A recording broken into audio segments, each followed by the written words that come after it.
This is the Literary Licensed Podcast, coming at you from Collingsport, Maine, discussing strange goings-on in the world of the Collins family, with your hosts, Tom Damon, Vicky Ray, and Keith Chorgo, bring you daytime drama fear from the past into your present.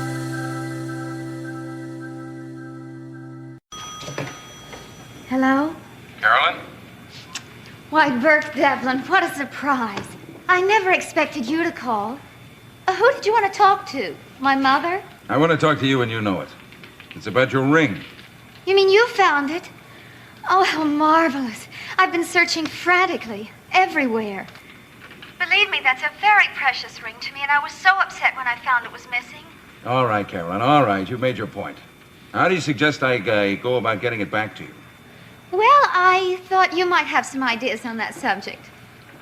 Well, as I told you, I'm driving to Bangor this afternoon. I could drop it off on the way. Oh, that would take you out of your way. I wouldn't dream of it.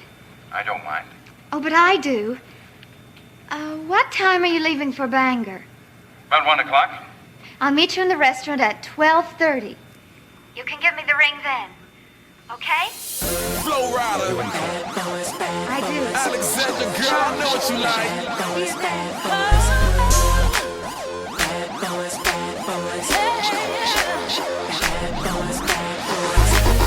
Some people call them players, but I'm far from terrified. Somehow I'm drawn to danger and have been all of my life. It feels my heart's divided, halfway between wrong and right. I know I'm playing with fire, but I don't mind. Yeah, the bad boys are always catching my eye. I said the bad boys are always spinning my mind. Even though I know that I'm good for me, it's a risk I take for the chemistry. With the bad boys always catching my eye. Because I like her. Bad boys. Some think it's complicated, but they're straight up from me. I don't need no explanation. It's nothing more than what you see. My heart still feels divided, halfway between wrong and right. I know I'm playing with fire, but I don't mind. Yeah, the bad boys are always catching my eye. I said the bad boys are always spinning my mind. Even though I know that I'm good for me, it's a risk I take for the chemistry. With the bad boys always catching my eye. Oh, you want me, Charlie, 'cause I'm a Bad boy. yeah, she Charlie can't help it. She's so addicted to them bad for fellas. With even the alphabet, she only sings the crooked letters. Because I like Take all her. the risks, that chemistry, she like I'm tougher than leather. Not even the pause, it's all like I'm all of the outlaws, that's on the regular. By any means necessary, girl. She like I'm ruthless, that's my word. It's not a nuisance. Because I like her. Look at the more, the merrier. It's not a big surprise. I know the man will catch your eyes. Look at her when I go in the sky. Because I like her. The bad boys are always catching my eye. I said the bad boys are always spinning my mind. Even though I know that I'm good for me, it's a risk I take. Chemistry with the bad boys always catching my eye. Yeah, the bad boys are always spinning my mind. I said the bad boys are always catching my eye.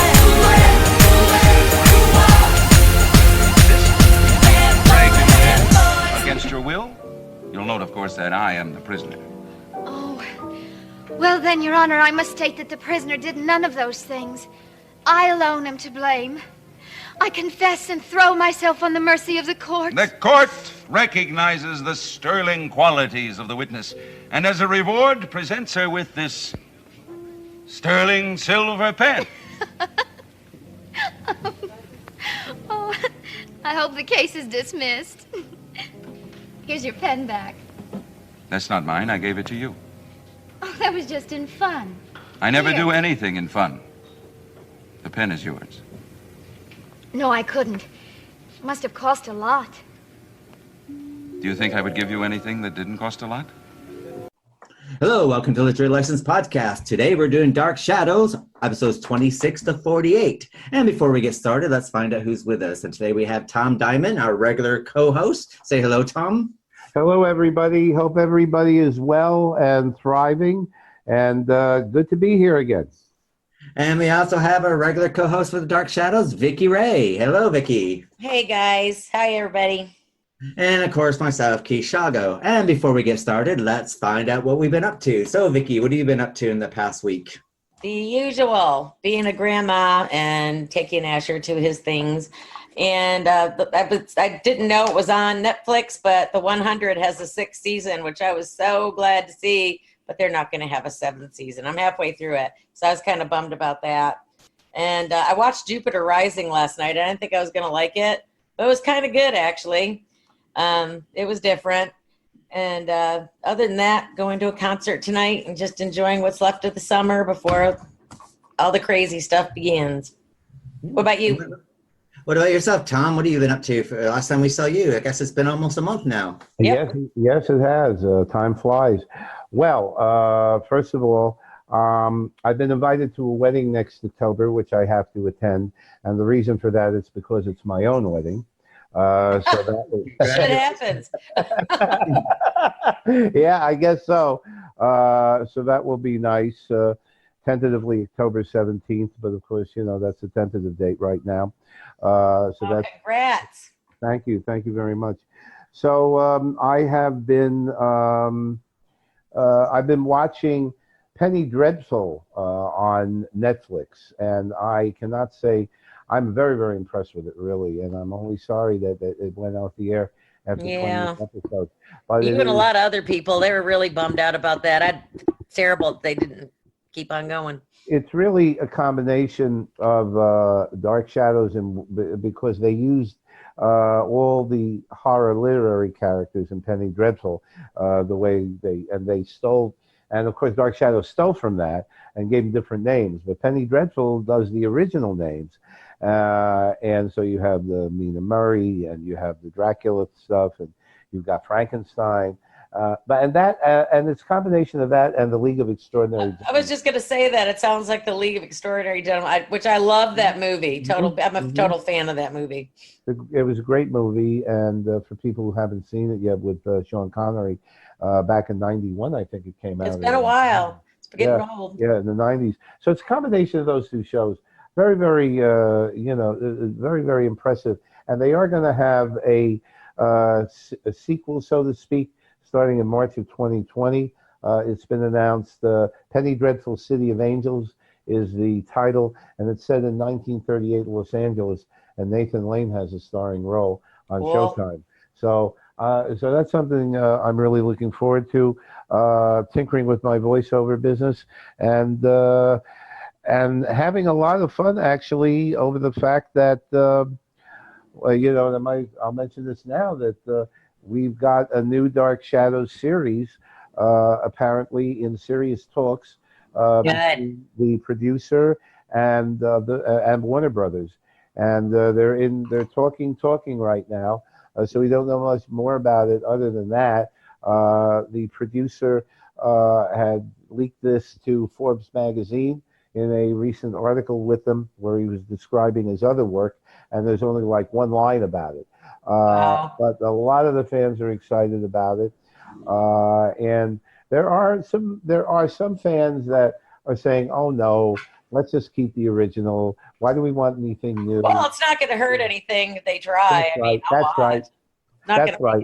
It's not going to make a difference. I mean, absolutely. And to them, I say, and of course, everybody's entitled to their opinion. But to them, I say, listen, Dark Shadows will never be replaced. That's what I think a lot of them are afraid of. And we can only be expanded upon.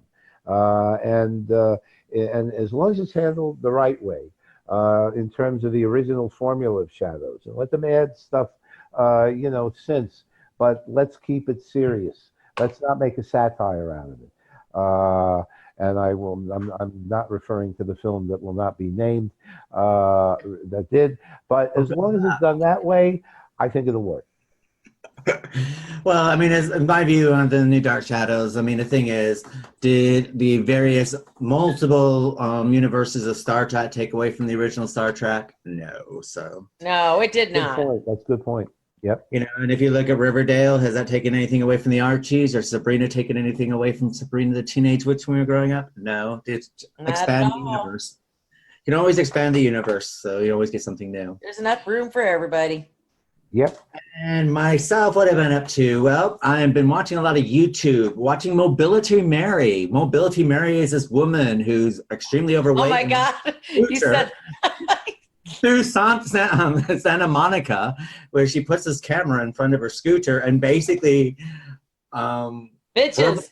Verbally abuses and bitches her way through the streets as she's trying to plow down people using catchphrases like, I couldn't stop laughing when you posted that on my Facebook. Unbelievable. Oh my God. Can you imagine? Granny's Angels or something like that. I know. It's like every time I see Keith post this, Keith Chago is posted on your timeline, and I'm always scared to look. It's like I don't know what it's going to be. I am totally in love with Mobility Mary. It's hysterical. It is. It's up there with Tourette's guy. Definitely up there. Up there. I'm watching Angry Grandma as well, Good Weather Reports, which is. Oh my God, she's hysterical. I almost pissed my pants the first time I saw that. And Brittany's going, "Oh my God, that's you," when it's like tornado watches. I go, "I'm not that bad yet."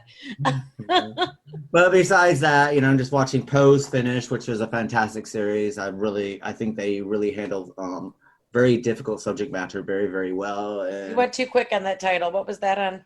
Pose. It's Ryan Murphy. It's Ryan Murphy's newest series. Well, it's the second season. And then I'm just getting prepared for American Horror Stories 1984. So. Oh, wow. That's been around for a long time, hasn't it? Oh, yeah. How many seasons now? 18 or something? Something like that? I think we're up to like 9 or 10. 10. Okay. You got the theme for the new American Horror Story? I didn't New read American Horror Story is going back to the slasher films. It's going to be an ode to all the 80s slasher films. Oh, hell yeah. Yes. But besides that, what else have I been up to? Just work, and getting the newsletter out, which everyone should have if you subscribe to it. If you Everybody should read because it's fantastic. It's marvelous. What else? And that's about it, really. And I've done season 4 and season 5 way ahead of schedule. But I know you really are an overachiever this week. Well, they have to be done because of marketing reasons, which will come clear in January.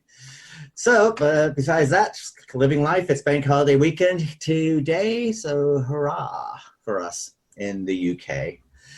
So before we get any further, let's get into our dark shadows. And out of the shadows segment. So Tom, what trivia do you have for us about episodes 26 to 48? Well, first of all, it's kind of been a busy month, and before I go into that, I do want to say that the fans who have seen what was coming up know that Joyce McClintock was supposed to be on today. Joyce is a fellow Dark Shadows fan, and unfortunately, she had a medical emergency in the family, and she had to bow out yesterday. We will be missing her. Absolutely, and I'm sure hopefully everything will work out as far as that's concerned. But it's been a really busy month because aside from the new DS series, which we talked about, Denise Nickerson's daughter-in-law has given birth a few days ago to a nice baby daughter whose name is Madison Victoria, and Victoria is the middle name. I wonder. That's a fantastic name. Yes. I wonder if Dark Shadows had anything to do with that middle name, but I'm sure we all wish her well. And on the other side, Cy Thomasoff, the set designer of Dark Shadows, passed away a few weeks ago at the ripe old age of 96. May he rest in peace. And of course, all you have to do is look at the series to see the magnificent setting work that he did, including real wood, as opposed to other soap operas of the day that were used in the building of the sets. And also the Dark Shadows revival, which is something to be talked about later. One of the minor actresses in the Dark Shadows revival, and I'm sorry I do not have her name, but she had a bit role as the victim of the Reverend Trask character in the 1795 segment, and that was Playboy Roy Finns, by the way, and she passed away recently, an untimely death last week. So again, I hope that they're doing well in that great Collinwood in the sky. So trivia. Oh my God, trivia. Well, we've got a number of people in this particular segment. Bernard Hughes, who played a character by the name of Stuart Bronson, and I think he was on the show for 1 or 2 episodes. And he essentially was a business person dealing with Burke Devlin. And Bernard Hughes was a character actor of many long years standing in Broadway, who went on in All in the Family to play the Irish priest with Archie Bunker. And he's done a hell of a lot of things. A very interesting thing is that one of the Blue Whale dancer extras, who you'll see during this segment, is none other than Harvey Keitel. And Harvey Keitel went on to become a star in his own right, especially working with Martin Scorsese in the 70s. The two big additions... Blue Whale dance. What? I don't know, get me going, because I envision Keith doing the Blue Whale dance. I'm gonna have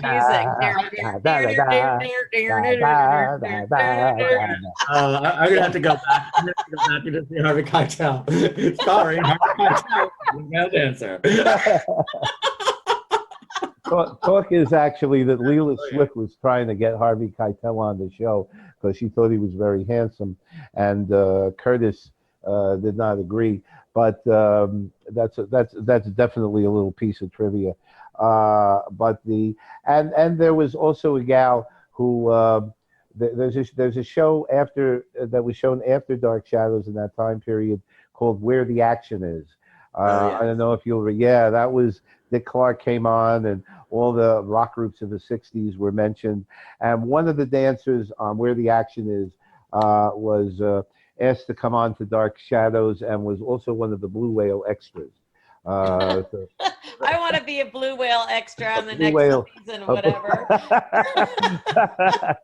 So let's salute the Frug and the Monkey and the Jerk and all those wonderful things at the time. Carolyn was very good at doing the Frug. If you look at she was brilliant. Yeah, no, she really was a good dancer. The two major stars that came on during this period was David Ford, the second Sam Evans, who came on in episode 35, which we'll be getting into later. And right after that, in 36 or 37, Thayer David, for the first time, comes on as the second Matthew Morgan. The first Matthew Morgan was played by George Mitchell. And, of course, Thayer David later on, and we will talk about that, and everybody listen to it when it happens. He stays throughout the show, playing various characters in various time periods. But those are, I think, the major happenings. As far as bloopers, well, you've got microphones slamming into sets. Yeah. You've got people who are really good at listening will hear traffic, will hear car horns. You hear people talking in the background too. People talking in the background, but the funny shadows of the boom. Yep, absolutely. But you hear the car horns because those are the car horns outside the studio as the traffic was going by in New York, and it was being picked up on the mic. And so when you hear car horns in the drawing room at Collinwood, you kind of wonder what the heck is going on. A very interesting blooper, practically occurring in the first episode. You know, you see the Constable Jonas Carter, who was later downgraded to sheriff because they couldn't get a constable uniform. They got him with a sheriff uniform. They had to change him.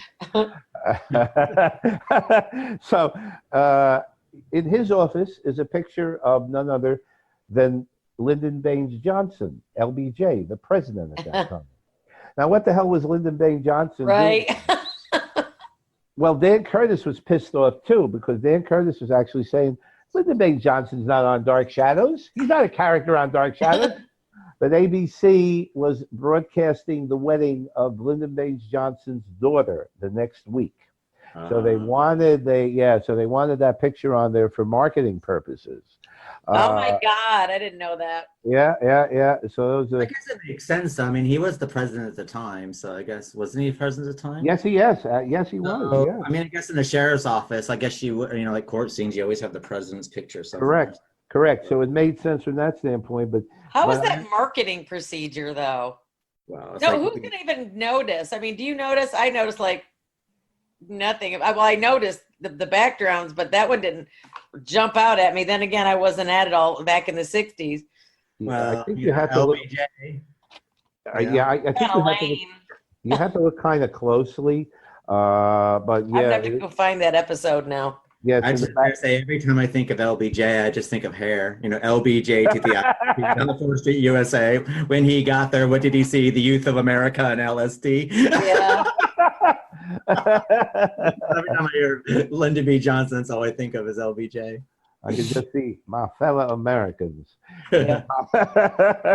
in Collinwood, So that was the fun part in terms of a blooper was the scene in episode 28 where you've got Catherine Leigh Scott and David. Are we there, by the way? Are you still hear me? Yeah. Okay. I just dropped my mouse, but I'm okay. So you've got a scene in episode 28, and Maggie and David are in the famous hotel coffee shop, and she decides to make him a chocolate sundae. Oh, I know. Yeah, I know what you're talking about. Now, the interesting thing about that is that originally it was not going to be a sundae. Originally, it was going to be Coca-Cola. But Standards and Practices complained to Dan Curtis that, hey, wait a minute, this is subliminal advertising. Coca-Cola is not a sponsor of the show, so you shouldn't be having anything on the show that represents that. So they decided to make a chocolate sundae instead. But because all the lights and the Klieg lights were on it, the sundae melted very rapidly. I was going to say, that was a really runny sundae. It looked like soup. It looked like soup by the time they were eating it. And Curtis, once again, was up in arms. Oh, my God, it's soup. He goes, what is this? What kind of a sundae is that? How are people going to believe that? Being excited Dan Curtis is, they didn't reshoot. Exactly. That's exactly right. That's exactly right. So and of course, and there were other bloopers, but of course we can talk about them. I think. One more thing, I do want to mention another actor that came on board, Michael Curry, who played, and he was the one who played Sheriff Constable Carter or Sheriff Carter. He went on for later on into a number of TV roles in the 70s. And if you've seen Soap, Vicki, were you a fan of Soap? I don't know. Yeah, I used to watch it. I used to like it when Bert was abducted by the aliens. It's my favorite part. Well, if you remember the governor on Soap, which was I know what you're talking about. And that is Michael Curry. That is the actor who played Constable Carter on Dark Shadow. So I don't want to forget about that. So that just gives you a sample of the marvelous stuff that was going on back then. Ooh, excellent. So, Vicki, do you have anything out of the shadows portion? Any bloopers or anything you want to add? Not really bloopers, but there are some interesting facts I found. It was the Dark Shadows was the first daytime drama to attract a large following of young viewers, as we all know that. But with other soap operas, but it also pulled in for The Young and the Restless, All My Children, and General Hospital. It kind of was pivotal, and other people wanting to watch these other soaps. So it was like the age of soaps, basically, is when they, the 80s, they started doing the, the super couples and whatnot. But it was the first one to be ever offered as a domestic syndication. So that was a first in soap operas. And I didn't know it, but it was the first series that was actually purchased by the Sci-Fi Channel to debut reruns. Yeah. And I did not know that. So I thought that was interesting. Well, I worked for the Sci-Fi Channel here in the UK, and that was the first show. We used to show 4 episodes a day.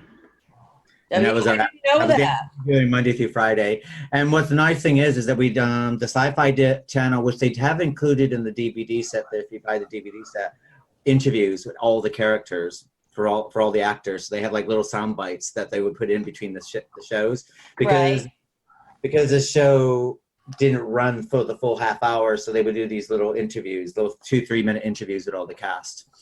And I didn't know that. I always watched the Sci-Fi Channel. I used to like Space Science Theater. Oh, that's funny.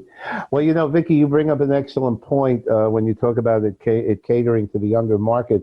In point of fact, it looks like the show that preceded Dark Shadows, when it first came on, and it was on at 4:00 Eastern Standard Time when it first came on, and the show that preceded that was a soap opera called Never Too Young, which had Tony Dow, and Tony Dow, of course, from Leave It to Beaver. And Never Too Young was basically a teenage soap opera. And then you had Where the Action Is, which came right after Dark Shadows, which we already talked about, and at first. There were over 9 million viewers that tuned into Dark Shadows when it first came on back in June of '66. But within a month, that deteriorated, and the ratings were getting lower. Well, why was that happening? Part of that, last time I mentioned that the stations the affiliates were not subscribing to the regular programs, and Dark Shadows was put on some of these places at 11 o'clock at night when nobody really cared, it was asleep. That was one reason. But the other reason, as it turns out, had to do with the fact that the show being written by Art Wallace was felt that it was not catering to the younger crowd. I mean, look at the kids. Little David. Well, the teenagers didn't really care about Little David. And that horrible little child in the neighborhood that you don't want to play with. Exactly. Yeah, there's always one. It's like, oh God, Carolyn, a brother who's like a total brat. Like, get away from me. There you go. And Carolyn was. And poor Carolyn was stuck in the house. I mean, she did the best she could to dance the frug at the Blue Whale, but that was the extent of her rebelliousness. And Liz was going to keep her there to get married and stay in Collinwood to Joe, and who'll get his $25 a week raise. And the teenagers were not exactly. Yeah, they had to up their ante on that, and that they were pretty smart. But before we go on to the episode, though. The one thing that I was kind of, Joan Bennett is like one of my favorite. I love her to death. But she was like a motion picture actress of the 30s and the 50s. And she was also the first major film performer from Hollywood's golden era to join a daytime television show. Absolutely. And her agent talked her into it. Joan Bennett at the time was saying, well, she knew that she was not going to be having ingenue roles anymore in the movies. So I think she's fantastic. She was exploring other areas. She did a great job. She was certainly the main, and she was the main Curtis loved the fact that he had a major movie star for practically one of the first times on a soap opera that could attract a different kind of crowd. Nonetheless, Art Wallace, who did the first 40 episodes, and we've talked about him before, and he wrote those. He was. I don't think he was with it in terms of the newer generation, and Dan Curtis was not happy with the fact that the ratings were dropping, and he felt that they had to start to go into a different direction, which is why he hired Francis Swan as to write along with Art Wallace, and they started doing that in episode 41, and at that point, you now start to see a shift from the Gothic romance that Art Wallace envisioned to more of an Alfred Hitchcock murder mystery thing. And you'll see that with the plots we're going to go into with Roger and the break and with the breaks and the accent, which we talked about with the bleeder valve, along with the interaction between Burke and David, and later on in this segment we're going to be talking about the silver filigree pen that winds up from one place to another, and all this is part of now getting into the whodunit era of Dark Shadows, which Curtis felt would work more. So what we're going to do is going to do a special PSA, or public service announcement, for help save the sharks. Remember, the sharks are depleting. About 98 to 99% of the population of the sharks are dying due to the fin trade. So what we need you to do is listen to this special public service announcement for Eli Roth, and then make sure you go on, sign a petition to help stop shark finning and the sale of shark fins throughout the United States. We're starting off in Florida. It will become a worldwide venture, and your signature will help. It won't cost you any money, but make sure you sign to petition and listen to the word from the PSAs. Yes, please do. Absolutely. Hi, I'm Eli Roth, and I'm underwater cinematographer Joe Romero. We're here on behalf of our friends at Shark Allies. There's a very important moment happening right now in Florida legislature, and we need your support. Florida imports and exports more shark fins than any place in the country, and there's a bill on the table to ban it completely. Shark finning is illegal in the U.S., but the shark fin trade is not. It's only illegal in 12 states. Florida will be the 13th state out of all 50 to adopt the no shark fin trade policy. Even though the shark finning is illegal, the trade is actually driving more illegal activity. If we eliminate the trade, we can eliminate finning. We lose an estimated 100 million sharks a year. It's 11,000 sharks an hour and 3 sharks a second. No animal can keep up with that. That's mass extinction. Go here and sign this petition and let your voice be heard. And follow our friends at Shark Allies. Whether you are from Florida or not, we need your help. Let's ban the shark fin trade completely. So welcome back. You'll be able to find where you can sign the petition in the show notes here, and of course on our website at www.llpodcast.com to help save the shark trades. Remember, if you want the sharks to be there for generations to come, you have to act now. All it takes is a simple signature, 2 minutes of your time, and nothing further will come through as far as junk mails or anything like that, and do your course to help save the environment. So, Vicki, getting back to Dark Shadows, episodes 26 to 48, do you want to give a brief synopsis of the episodes? Yes, I do. David is guilty and sent to his room. He's a little turd. Roger's nervous about Sam getting close to Burke. Burke's getting information to take over Collinsport. Vicki has dinner with Burke to find out information about her past because she has no clue where she came from. And Joe, the narc, goes and tells Carolyn, and Carolyn follows Burke to the city. Bill puts 2 and 2 together. Bill goes missing. Nobody knows where he's gone. And will Sam stop drinking? So that brings us to the shedding some light on the situation. So, Tom, let's start discussion of the episode. So, up to you. I think interestingly enough, you've talking about drinking, you've got Joe's getting drunk in that in one of those episodes. And he got hammered and went and told Elizabeth off, basically. He told Elizabeth off and told Carolyn off. You're potted, says Carolyn. Joe, I want you to leave. And he goes, who the hell are you? Just because you're my boss, you can't talk to me like that. That was. You're not the boss of me. That's right. But drunk Joe has so many valid points. Yes, he did. Absolutely. He's just very angry at having been manipulated by Carolyn all along. But he doesn't really understand Carolyn's true motivation. I mean, Carolyn is, and interestingly enough, and I think what's brought out by Art Wallace once again in Shadows on the Wall, which was a series writer's Bible, was that Carolyn is afraid of getting married because she saw what happened to her mother in terms of the marriage to Paul Stoddard, who ran out on her. But did she? My question basically is that which doesn't make a little bit of sense, because Carolyn's 18, right? Mm-hmm. And I'm going to make sure that we don't get too far into the future here, because we have to Right. Right. But does Elizabeth, due to something happening to Paul Stoddard running off at the 18, did Carolyn even get to know her father?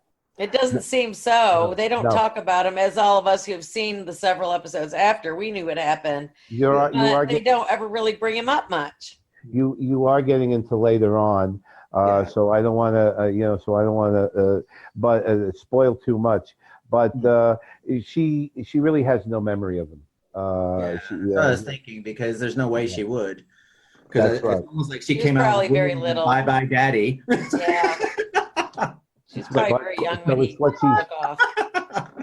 So it's what she's heard from Liz, and there's a big thing that Liz hasn't told her, which we're not going to get into right now because it's not covered yet, but we will. But there's a lot of Carolyn's grown up without a father figure, and so there's another reason, which is why she's chasing Burke Devlin all over. Daddy issues. Daddy. Daddy. Correct. And also, by the way, and there's just a little hint of this, but there's also a little she's flirtatious with her Uncle Roger, and there's something about that makes me kind of cringe a little bit. But Roger's, you either love or hate Roger. I love him. I think he's like a great. I love Roger. I think he's fantastic. I mean, just couldn't do this without Roger. He's such a fucker. I wouldn't want to live with him in real life, but I love watching it. Just think of poor Liz, who has to put up with him and practice. Oh my God! It's like, get out! Well, they got that huge fucking house. It's like, open the other wing. I know, just put him in the wing. But it's really a tribute to Louis Edmonds, because Louis Edmonds really gave the quintessential performance of Roger, and and he's there's nothing that you can say. The snob, which comes out, and also the sense of humor. But his entitlement, that's what I love about. He's entitled. But I think also when you see Roger, and the thing is Roger has this character, and I think he's not a very warm character at all. And I said he's got a very difficult part to play, considering that there's no kind words that comes out of his mouth. Even when there's something kind, there's a sarcasm underlying everything. But and then he goes through and he pretty much bullies everyone. It's the only person he even bullies Carolyn at some point, but he bullies every single character in the show. But you still like him, and my hat's off to someone, because anyone of a lesser actor wouldn't be able to get away with this off. No. Well, one of the things with Louis Edmonds, and this happened because David Ford came on board. Layla Swift got David Ford because of his Broadway acting. Roger Davis also had theater experience, and it was Layla Swift's dream to kind of push this. And she didn't know if it could work at that time, but she was trying to push it out of the usual flat soap opera dialogue, which was the television, like they're talking to each other over a kitchen table, and to really get more theater into the whole thing. And it said that in episode 35, when David Ford's first appearance, and his chemistry with Louis Edmonds was absolutely electric. And Louis Edmonds really put on the dog and really went Grand Guignol on the Broadway performance. Both Dan Curtis and Lee were extremely impressed. And Leela actually allegedly brought Alexandra Mulkey up to the control room, Mitchell Ryan, Burke Devlin up to the control room, and asked, well, what do you think of them? And Louis Edmonds said he's absolutely fabulous to work with. And this is something that people don't realize, because, and I don't want to go again into the future, but David Ford's portrayal in the future changed, and I'm not going to go into why that happened, and it kind of cast a pall upon his professional career with Shadows. But when he first came on board, and a lot of fans don't realize this, he really did give a tremendous boost to the show, and he was able to take it, once again, give theater, the theatrical performance was sometimes over the top, but he injected that into the show, brought new life into the show, and that helped Louis Edmonds tremendously. But I had to say that there is some. I mean, what I quite like about between episodes 26 and 48 is that all of a sudden it's like things have become softer and things have lightened up a little bit, and there's a lot of warmth. There's a lot of warmth coming through. Elizabeth's character has a lot of warmth, but there's some humor that plays out. I mean, there's one part where Maggie's, "Oh, Papa, why you need to get out of the house, da da da da." Right. And I love when Sam turns and goes, "It's all right for you. Go to that expensive restaurant you work at." You're like, what? There's never anybody in there except two characters at a time. But it's a coffee shop. This expensive, well-to-do la-di-da restaurant you work at. And you're like, what? I'm just saying, Sam's a great character too. I mean, he might be sloshed all the time, but he definitely has his personal message. But I have to say, some of the best comedy comes from Sam, because I remember there's one scene where he knocks on the door. Elizabeth answers the door. He shows up at Collinsworth looking for Roger. We're going to speak to Liz, and he's fumbling with his words. He wasn't quite sure what to say, and Liz goes, "Go to the drawing room." He walks in the drawing room and goes, "Oh, this is a big room." And Elizabeth Collins looks at him and goes, "Oh, pretty much stop the crap. It's dull and gloomy and dingy. What do you want?" And then there's that other scene where like Roger's pounding on the door and Sam's hiding out in this house. And and he's going, "Sam, let me in, let me in." And Sam goes to the door going, "Who is it?" It's just fabulous. And from the first 25 episodes we covered, I enjoyed episodes 26 to 48 a lot more. I've said people are getting into their characters. That's There's right. a little bit of humor into it. There's a little bit of mystery, and you can see where everyone's warming into their characters. People are starting to come of their own in those episodes. They really are. You can see that their characters are becoming solid, and this is what's going to take you through the other, the rest of the seasons and episodes. It's a growing pains. And think of this, and here's another little trivia fact, that the first day that David Ford appeared, he had not been hired yet. They were really trying him out. He was auditioning for that job. And practically the first scene that he comes through, there was a blooper. I think there was some plates clattering on the floor. There was this big, so as soon as he makes his grand entrance, you hear the plates crash. Poor guy. But but that's why he emoted the way he did, because he was trying to get the job, and he got it. And then you note that the next episode, he's playing it back more. He's not as over the top as he was, and he's a little more subtle. He's trying to find his way also. And in fact, they were When you're talking about the character and how Roger comes through is funny. I think it's funny when they have that big meeting and Roger's like, "Fuck this shit. I want to go home. He didn't show up." That's Bill Malloy.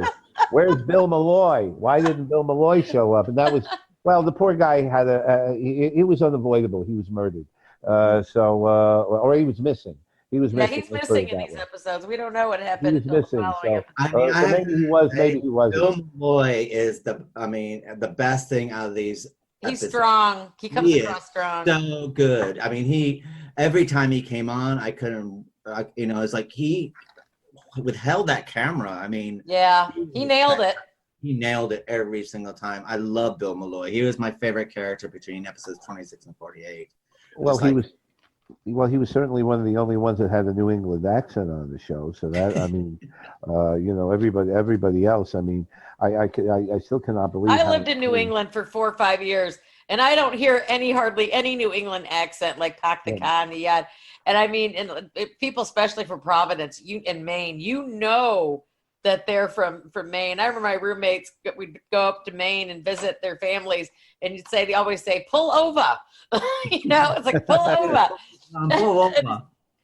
You just knew, but I mean, you don't hear it that much. They don't really take a whole lot of that main. Unless it's a Stephen King adaptation that's set in like Derry or something like that. Then Everything's in Derry. Derry or Castle Rock. Yeah. Well, but I have to say that there's some things I did learn. I learned that if you are a 8 to 10-year-old boy and you try to murder your father and everyone finds out about it, you'll just get sent to your room and you won't be seen. That's right. You're not gonna, no problem. 15 episodes. You just and then he tries to kill Roger.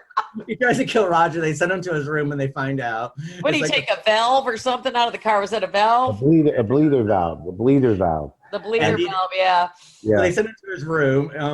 I think he sneaks out and says something quite meek, and then he goes back to his room so you don't see him again. Then next time you see him, he's back to his crappy little self. He's such a hateful bipolar little fucker, isn't he? Oh, the kid. Oh yeah. Oh yeah, the kid. And by the way, another trivia point is that the bleeder valve thing, it's been found out that it is believed that Dan Curtis actually got the idea from an Alfred Hitchcock's Presents episode from the TV series. Season 2, episode 19. It's called The Murder Case with Gina Rowlands. And you got almost exactly the same plot where in order to murder somebody, they don't call it the bleeder valve, but it's basically the same part that's taken out of the car to fake an accident. So you can see already how Dan Curtis is starting to borrow more from Alfred Hitchcock. I could say it's official for being Dan Curtis, king of the stealing plots. Right. Yeah. No. Writing a new TV show. Okay, Dan Curtis is like, hurry up, hide your scripts. Oh no. I gotta mention before we go any further. I gotta mention a blooper I forgot, which is great, where Louis Edmonds, in the diner, he's supposed to make an entrance while I think Maggie is talking with either David or Burke. Well, you can see him through the door, which is partial glass, and of course he doesn't know he's being seen. So while he's waiting, he starts to do jumping jacks. I gotta go back and watch that. I didn't notice. You'll see him. He's at the right. That was. I'll find it for you in 15 minutes. But no, don't worry about it. Just when you get it, just text me or something. Let me know, because I've got to go back. I did not see that. Yes. Oh, it's fantastic. What about things that are bloopers? I mean, what about like Burke? Okay, Burke's in Bangor, because that's where everyone goes. There's no other city but Bangor to go to. So Burke's in Bangor with this attorney that's going to hopefully take over the Carolyns empire. And then there's Carolyn at the table, like within eye shot. They don't even see her. It's just like there's nobody in this restaurant except for Carolyn. She's over there going. She doesn't even order food. She's just sitting there sipping her water. Yeah. My God. Then she has a fit because Victoria Winters, she's used to having dinner with Burke because she's trying to figure out where she came from and everything else. And then Joe Haskell comes to the door, realizes that she's in there, goes and narcs on her to Carolyn. So Carolyn starts to all bitch, isn't he? I mean, Joe is he's such like a bitchy person. He's like, guess what I found out? I know, he did. He ran right over to Collinwood to tell Carolyn that Vicki was having dinner with Burke. And then he orders 2 steaks and he's just sitting there eating 2 steaks by himself. Well, then he finds out that Carolyn's gone to Bangor, so he runs out, guess what? Your daughter's gone to Bangor. Yeah. Then Vicky's having dinner with Burke Devlin. Neener. What a little bitch. He's like a little gossip. It's like, he's the neighborhood witch. I know. Neighborhood witch of Collinsport. Tattling on everyone. He is, isn't he, though? Yeah, he's the only little narc on there, really. And he starts trouble with it. And then Carolyn gives Vicki a whole bunch of shit when she comes home because she's all hateful because she went out with somebody she barely knows. Oh, I know. Well, I mean, Carolyn's knickers are in a twist, aren't they? Because it's like she wants Burke, only Burke. Everybody wants to bang Burke. He's the new meat in town. That's what happens when you're in a small town. It's like, new meat, yay! In the meantime, I think you can also...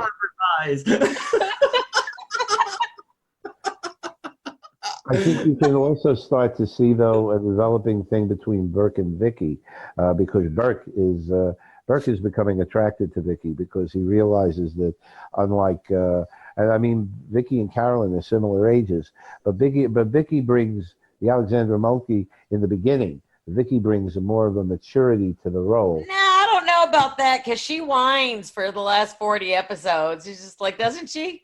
And then she's always there when someone has a phone conversation. Well, funny. She's always there. The thing about Vicki, though, I find so far, up to this point, is like she'll be like, oh my God, that's sad that's happened. Let's talk about me. Oh, that's sad that's happened. Let's talk about me. But she's always there. Don't you notice? She's always got her jacket, and she's always there when Roger's having a phone conversation. Roger opens the door late at night, and she's there in her bathroom. She's just like, go away. She's like the worst nanny. She's one of those nannies gets involved in the whole family dramas. It's like she's just there and she's got her bathrobe on. He's like, what the fuck are you doing up? It's like, I wanted to find something to read, or she wanted a snack or some shit like that. Yeah. And she's going to the drawing room. No, there's no doubt she isn't. No, there's no doubt that she's, remember that she's trying to find out what's the scoop. I mean, is she related to the Collins family? What's going on with this note? And she does become a Yenta. There's no doubt about that. Yeah. But in the beginning, she's a little narc too. Yeah, that's true. But in the beginning, that's why David wants to kill her. He just sits there and dreams of ways to kill his nanny. That's because Victoria's passive aggressive. Well, it wouldn't matter who David had as a nanny. He'd be thinking of ways to kill anybody. I mean, he tried killing his father. But I mean, seriously, why does he hate her so much, other than the obvious? I mean, that kid hates people. He just. You know what I think it is? I think it's David's like a horse or like a wild animal, and you're fine if you're strong next to him, he's fine. But as soon as he sees a bit of weakness, he's on it. So he's like, weakness. Yeah, he is. That's true. I can't wait to get into the other episodes and the other shit this kid pulls. But I mean, I do think the reason why Burke is interested in Victoria is also because Victoria is not really interested in Burke, and I think Burke likes the chase. That's true. Right. That's true. That's right. Like pretty much throwing herself on a platter in front of him. But it doesn't seem like he's really pursuing her that much, though. Well, yeah, but you can tell by all the innuendo stuff like this is like, can I have a conversation? Why don't you come up to my room and we can have. I know. Speaking of, I mean, back in the '60s, I think propriety was starting to go out the door a little bit. But don't you think that was a little cagey? Well, just put it this way: if Burke Devlin was Mike Tyson, he would have had Vicki. Yeah, true.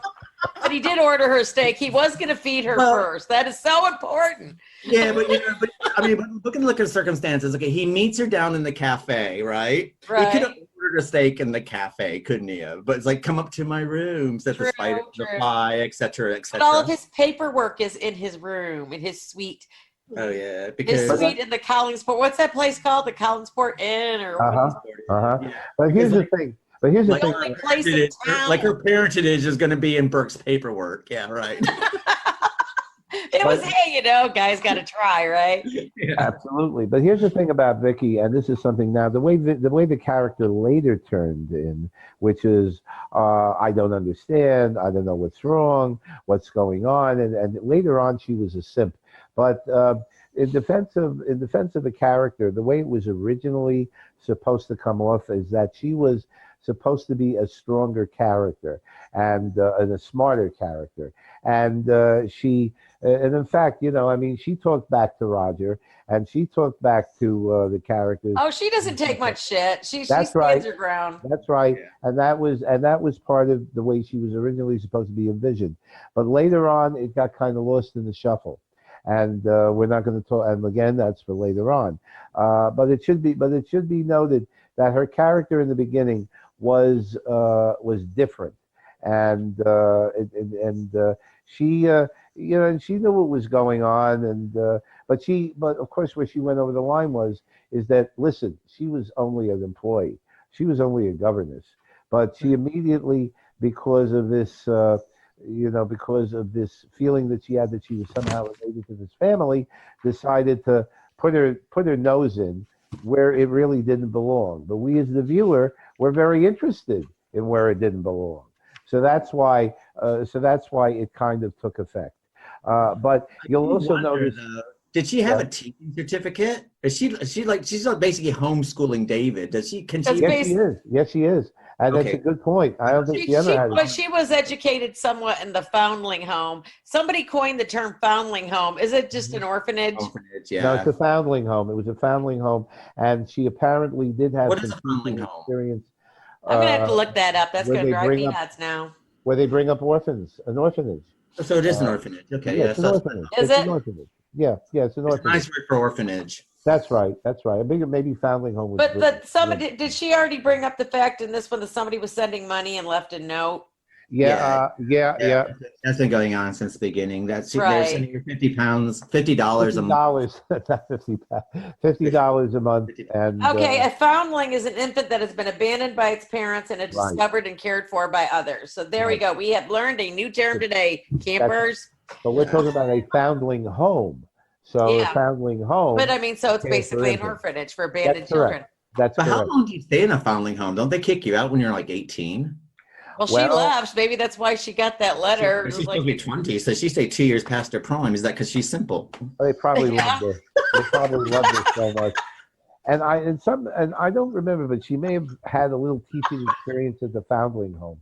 So Okay. that may have been another thing. Anyway, but she didn't have a license. But no, she wants to, yeah, but she's obviously, I mean, it doesn't take too much to, actually, a common intelligent person to teach a young child, basic stuff at Right. homeschooling. It's very basic. Well, I could, but at the same time, you kind of think of you got David's behavioral problems. Well, he can't go to school. That kid couldn't even be mainstreamed in modern society. Well, I'm just saying. homicidal. But he's not. But first of all, he's homeschooled. Could you just imagine when he becomes a teenager or a young adult, he has to mix into society, other than his No. family? That's what I'm saying. He's homicidal. He's crazed. I mean, this kid hates. I mean, he hates his father with the passion of 20 blazing suns. Do you know what's fun? You know what's interesting though, and you get this about episode 48. Is David Roger's Kid. child?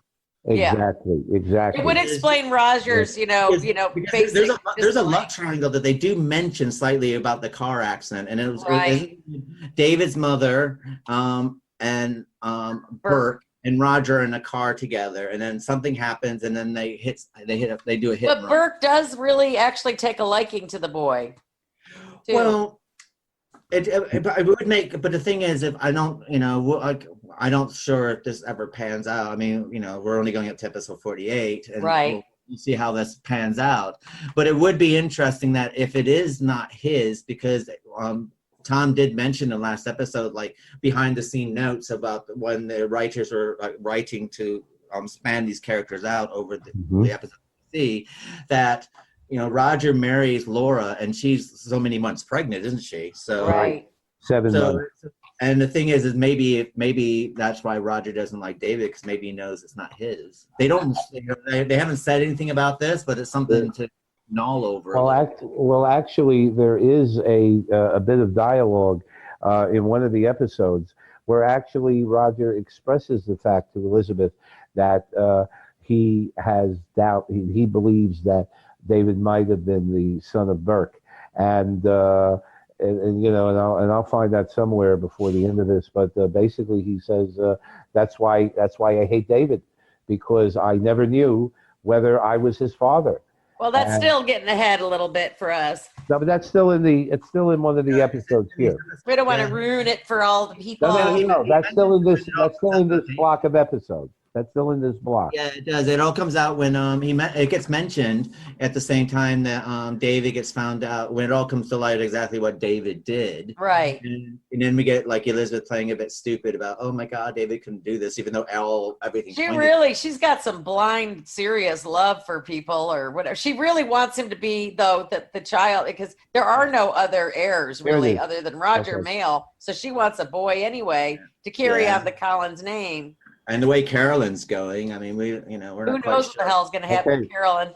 The bloodline there. So here it is, everybody. FYI. So it's in episode 32, which is well within the block we're talking about. And Elizabeth and Roger are having the conversation.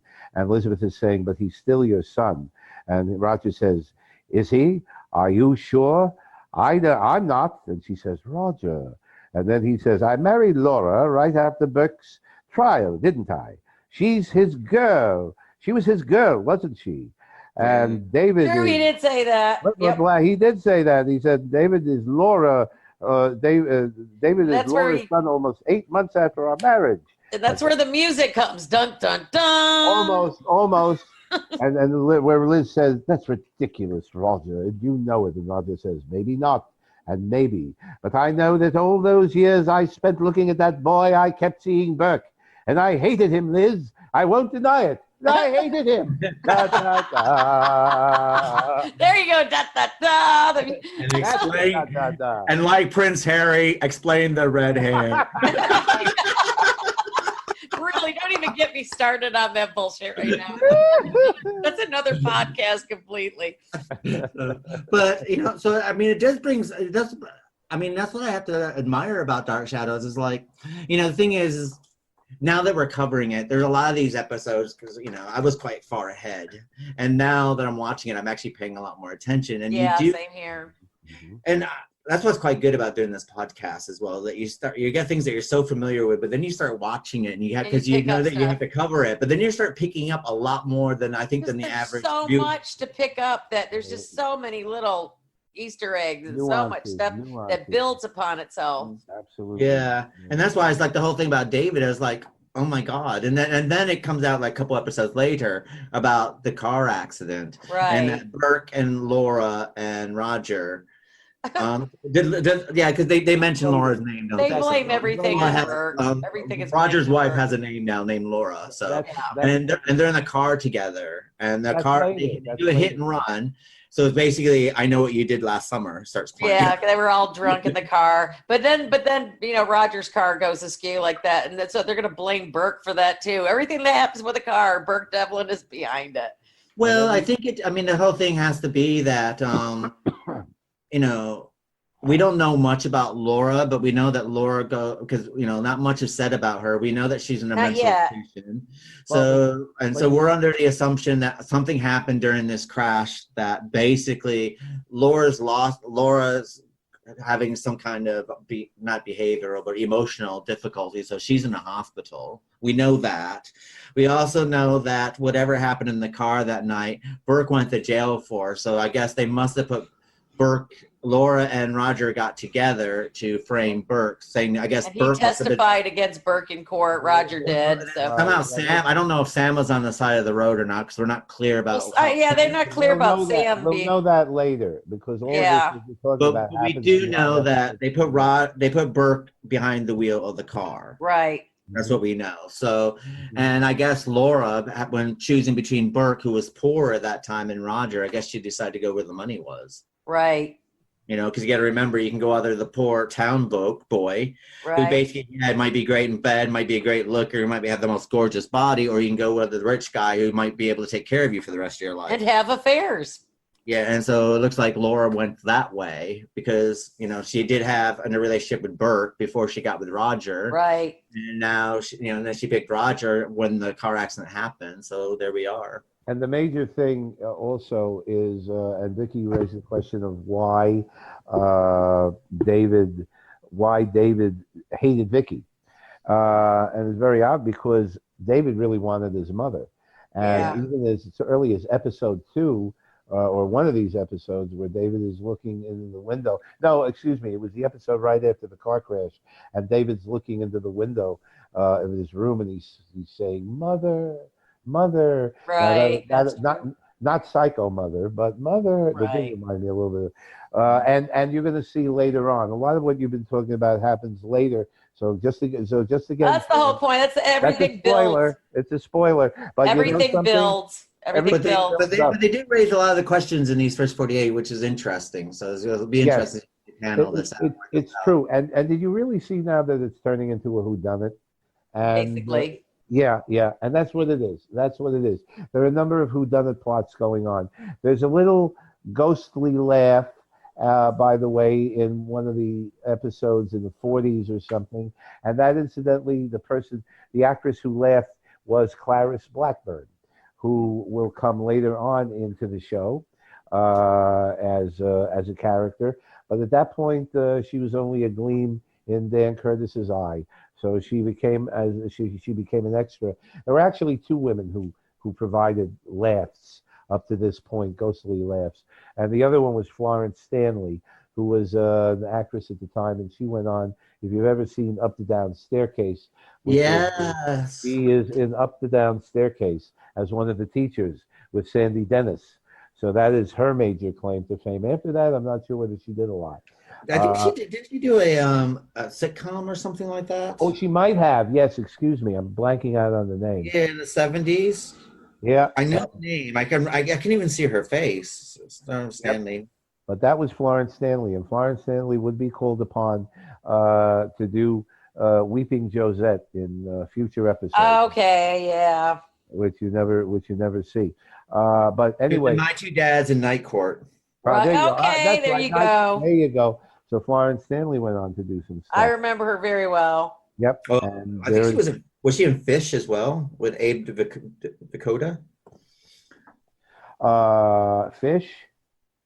Yes, that's her, I believe. Yes. That's her. That's right. You hit the nail on the head, Keith.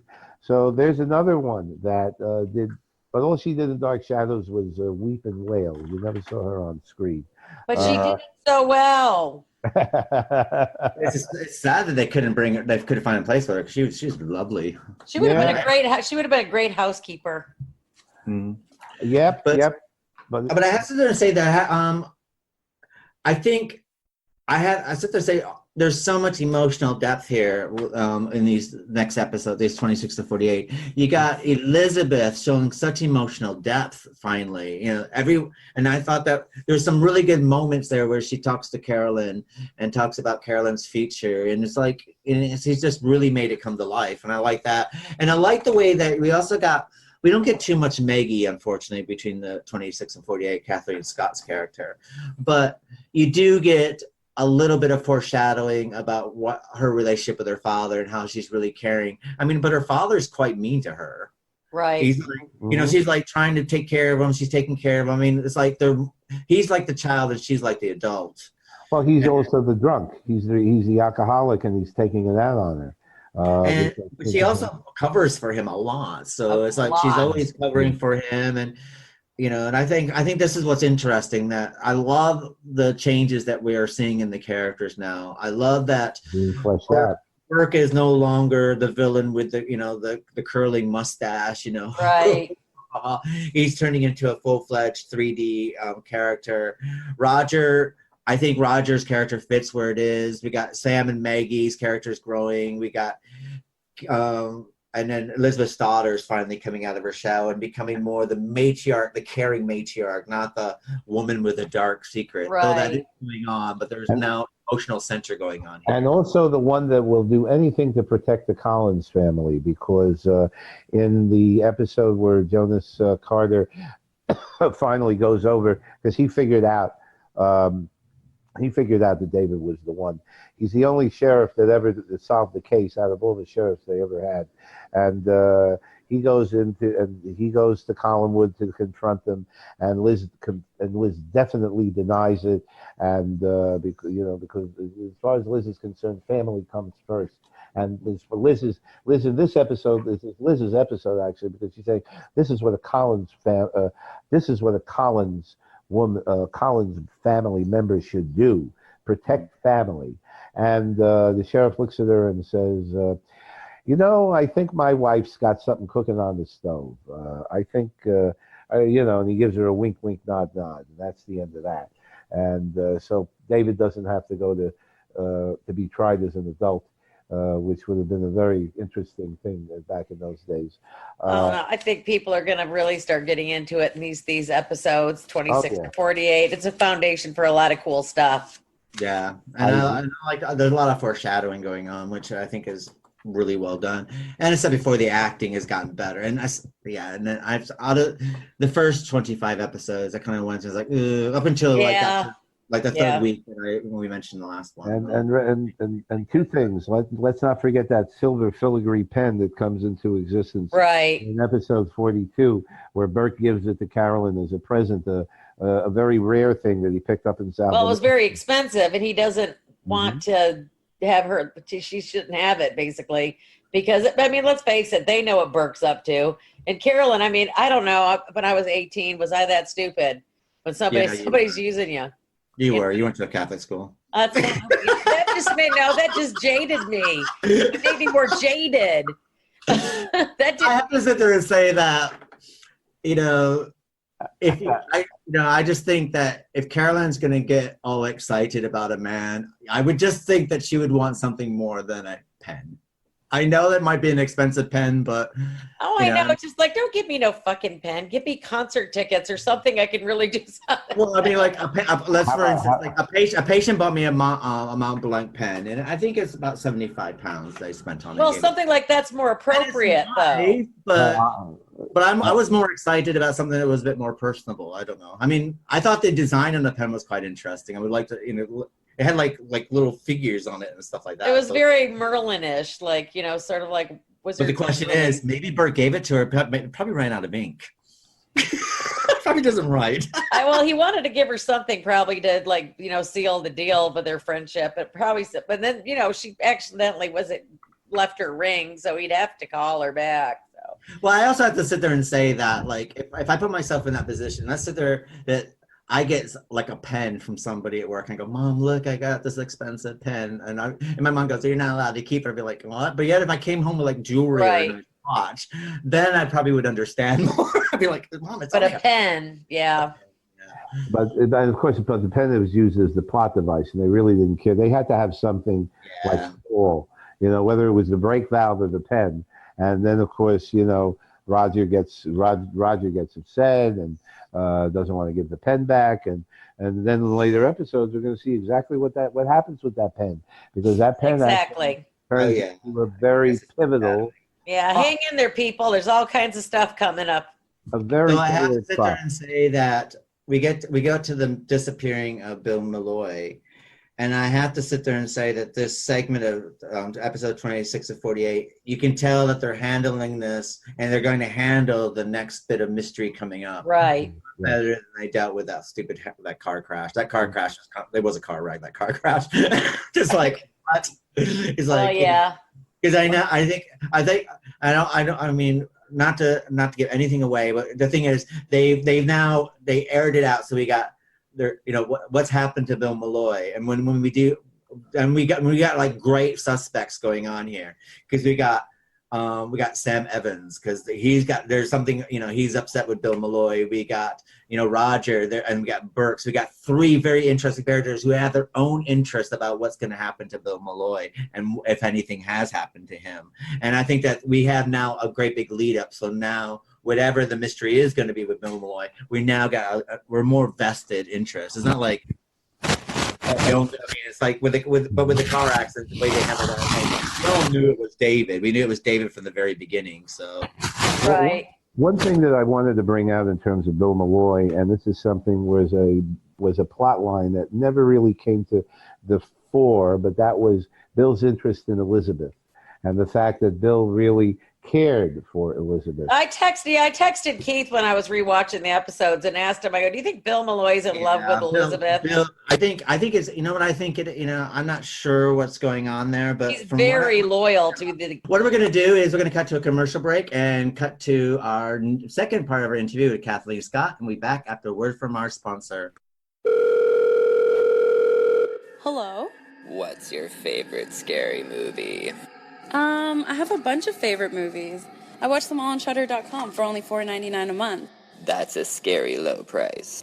But if I had to pick a favorite, it'd probably be Scream. Oh. Yeah, it's the only streaming service that lets me watch hundreds of horror movies on demand. I'll be right back. Hello? Hello? Hello, are you gonna subscribe? Hello? Go to Shudder.com to subscribe, if you dare. Morning face. You get it when you don't sleep well. This is what happened to Linda. Morning, guys. Good morning. Ah! What is that thing? It's me, Linda. Oh my God, it talks! Run! No, it's me, Linda from HR. It looks hungry! Save the children! Save them! Stay back! I've got mace! Ow! That went in my eyes. Quit moving! It's called beauty sleep for a reason. And there's never been a better time to get some. Get 20% off IKEA Sultan mattresses. IKEA, love your home.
In 1985, you started Pomegranate Press to Yes. start publishing books. How was your foray into the publishing world? Well, somebody asked me to. I'd always been writing. I'd written magazine articles, and I'd started a couple of books, novels, and then I was asked to write something when Joel Crothers passed away, and then shortly afterward, Grayson Hall, and I was writing pencil on legal pad, and I just filled the legal pad and then another one, and I submitted the little magazine article. But then I just kept writing, and it turned into book length because I just remembered so much. And I kept running into Laura and David Selby, and finally I said to my husband, who was a Time Life photographer, I said, "You took a lot of photographs, didn't you, when you used to come over to the studio?" I said, "Do you know where they are?" They'd never been. They were still just negatives and contact sheets. And he dug them out, and I said, "You know what? I've got a book." So I used Ben's photographs, and I wrote my Scrapbook Memories of Dark Shadows, and I had such a good time writing it. And then I thought, I know how to reach my audience. I know the Dark Shadows fans. So why am I going to a New York publisher? And so I started Pomegranate Press, published that book, and it sold so incredibly well. I did multiple printings, and I just plowed the money back into publishing other books. I will say that I've published maybe 70 books altogether through Pomegranate on a variety of subjects, and certainly not all my own writing, a lot of other authors. But I just loved making books, and not one of my books ever lost money. So, they all broke even at least, and I just, and I love doing it. So Pomegranate is still around. I'm not publishing anymore, but all of my backlist are on ebook. There are audiobooks for many of them.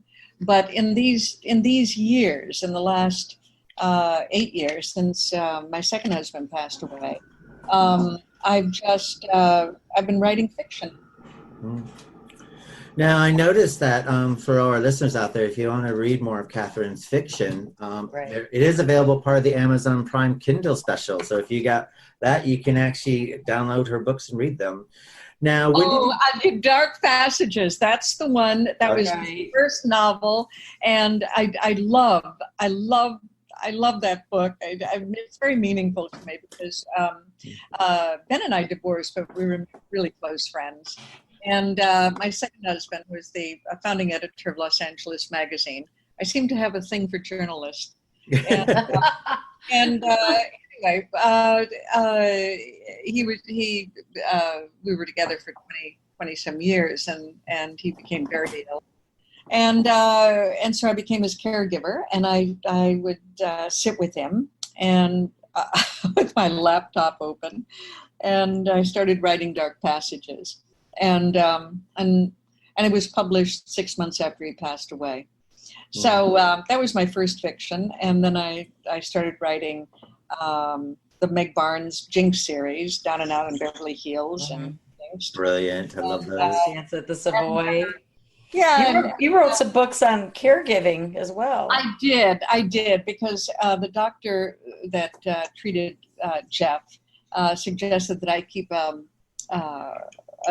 journal because the disease that my husband had there was no cure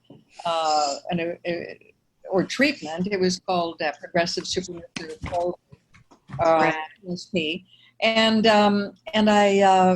I started keeping a record because he said, I'll be giving medications and there'll be, changes. It's best you keep track. Well, I realized after Jeff passed away that I had this template for a book on my laptop. It was a daily diary, and not only about his care, but also about my emotions and the challenges that I felt as a caregiver.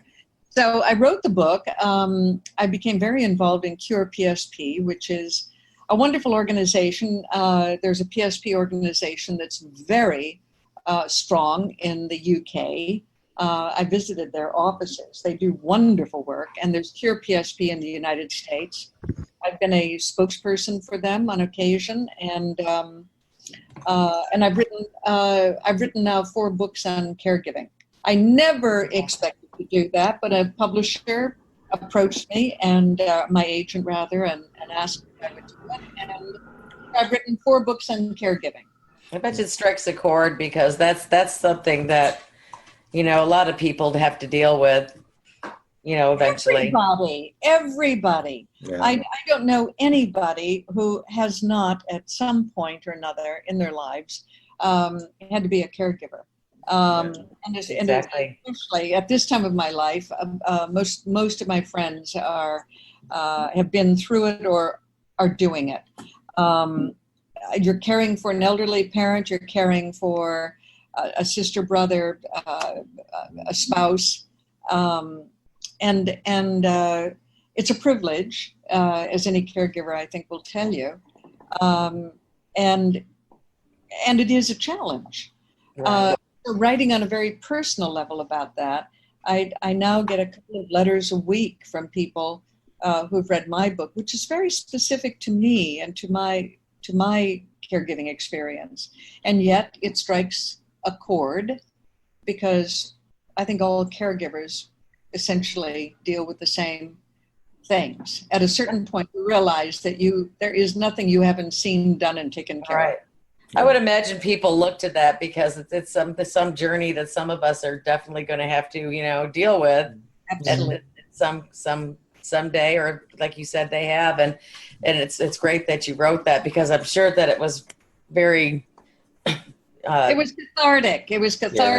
And then when you realize, I am a writer. It was my way of dealing with grief and loss. And now my first husband, I was so close to him.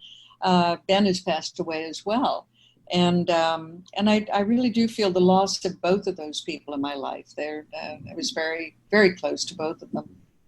Yeah, I was a caregiver for my grandmother who had Alzheimer's. And though I have to sit there and say that I have listed, for me personally, going through the extreme highs and extreme lows through the whole process, I do have to sit there and say that in a weird way, I feel like I'm closer to her now, after she passed. For some reason, I have like these really weird, special memories and moments that no one else was ever going to have that I was able to share. Yeah. From the point where, all she wanted to eat was jelly beans and hot fudge sundaes. Oh. And she would just laugh. You know what I mean? She didn't know who I was, but she would just laugh. And I know. All Jeff wanted were pancakes and malted milks. Yeah. It's like, and every time I think of jelly beans and hot fudge sundaes, I just smile now. So, but yeah. Now, for your works of fiction, how did you find working on like memory books, such for like Dark Shadows, and memorabilia books, such as your lobby cards books, and then changing formats to write fiction? Which do you prefer? Do you prefer the fiction, or do you prefer the Dark Shadows memory books and memorabilia books? And I've written several memoirs. I think the secret to writing a memoir is to write it as though you're writing fiction, although you're telling the truth, but you're still telling a story, and also to keep it to subject. I wasn't writing so much about myself with my memoir as I was writing with the bunny years. I was writing about my experiences as a Playboy bunny. Mm-hmm. When I wrote about caregiving, I was writing about caregiving. Mm-hmm. And when I was writing about Dark Shadows, I was just writing about Dark Shadows. So I didn't. I stuck to one subject, and I think that's the way I was most comfortable doing memoir. Fiction, it took me a while to get the hang of it. I found writing first person was the most comfortable for me, and then I did a standalone book, September Girl, which is not published yet, but that's written third person, and now I've started another book series. Just started it, and that'll be third person, but I'm really learning. I'm getting better. I look back at something I wrote years ago, and I just think, oh gosh, let me jump in there and redo that. I read your you never stop learning when you're writing. Yeah, I read Jinx, I read Down and Out in Beverly Hills, and I read your Dark Passages books, and personally, I love your style of writing. It kind of reminds me of a little bit, if I had to compare you to anyone, it'd be Olivia Goldsmith and Fannie Flagg, but your own creation. But and the reason why I compare you to those two, because when I used to read Olivia Goldsmith before she passed, and Fannie Flagg books, I finished your books, and after I finished them and I put them down, I feel really depressed because I feel like I just lost some friends. It's like that's what I like about your writing style. It's like I become so close to them, and they make me smile, and when they get themselves in all sorts of trouble, I just like. And then when I close, it's like, oh my God, I just lost a friend. My friends now left me, and that's how I thought when I read your book. So, I tend to write about serious things in a funny way. I tend to write funny. I do know that. I think I don't like being unhappy for very long. So, but the reality is that Down and Out of Beverly Hills is about a woman who has everything and loses everything. Mm-hmm. I for many years worked in the homeless program at my church, and so I saw a lot of homeless people and what their struggle was, and realized that there were some of them, women especially, living in their cars. So that was the basis for writing it. So in fact, it's a very funny mystery series. But what I'm writing about is the gritty underbelly of homelessness, and in Dark Passages, I'm writing with a wink and a nod to Dark Shadows, of course, but I'm really writing about a mother-daughter relationship, and I think. Once you read that whole book and then think about it, you think, oh my God, that's what she was doing. Because it's not apparent in the story. I tend to write funny, and maybe I need to stick with that. But you're right, funny. But the thing is, there's this thread of truth that runs through your books, and that's what I think. And I think to be able to capture that is truly remarkable. And that's why I was, before we recorded, I was asking you, it's like, are you coming up with another Meg Barnes book? And what? I understand why you're referring to Flagg and Goldsmith, because they too that same thing. They wrote about serious things. Yeah. But very funny. A lot of humor Yeah, and there's always humor in the absurd sometimes, in the absurd situations. Oh yeah, I mean, who doesn't sometimes feel like just laughing at a funeral? And you know, Oh my God, that's terrible. It is though. It's like, well, no, I mean, I've been through it. I mean, I've had a personal, real tragic loss a couple of years ago when we were in the hospital, and I mean, we just got so punchy after being so tired. And we just find these things, anything that was probably so out of whack, we should not have by any means been laughing at, but we did. It's a release. Yeah. Yeah, it's a release. It's just human nature. I mean, it's also survival mode in your brain too. Yeah. Now, it looks like you've been extremely busy in the last couple of years with quite a few little film features coming our way. You did Yeah, I have. After my husband passed away and I got back to work, I had this wonderful agent, and I ended up doing quite a few things. I did the new Woody Allen film, Rainy Day in New York, which is going to be released in October in Europe. And I did Three Christ, Richard Gere and Julianne Margulies are in that. I don't know when that's coming out. And I did a really wonderful film that I'm really curious to see how and when it'll be distributed.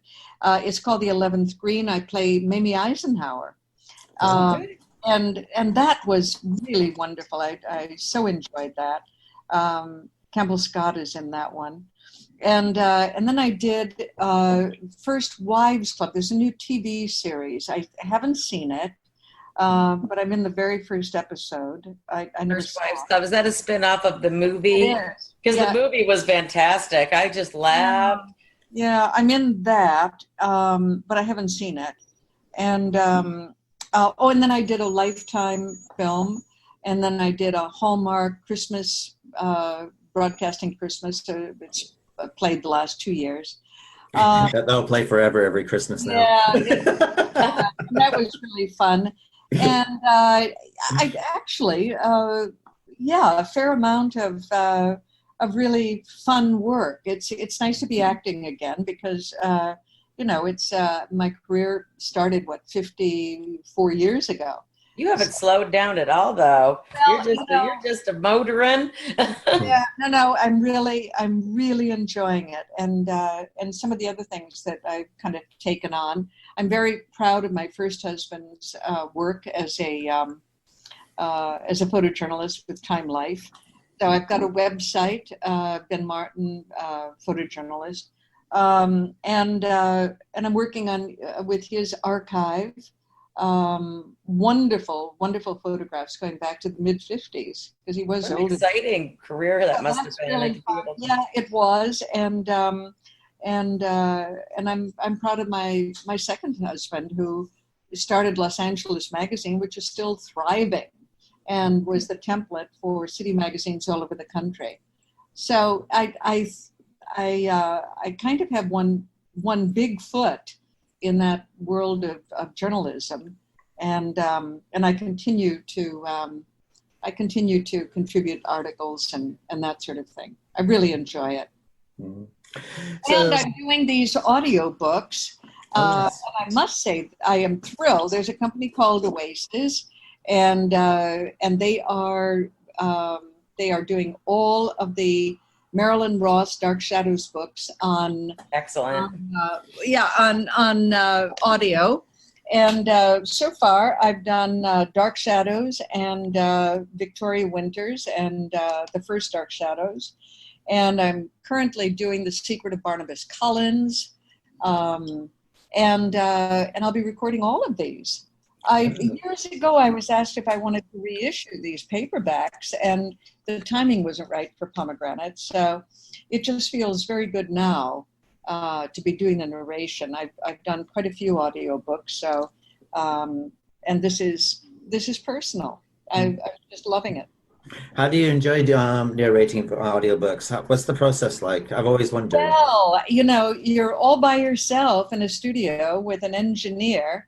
and you just read. I find myself sitting there with the earphones on in my own little world, becoming so involved in the story. And the stories have nothing to do with what actually happened on Dark Shadows, but because they're novelizations.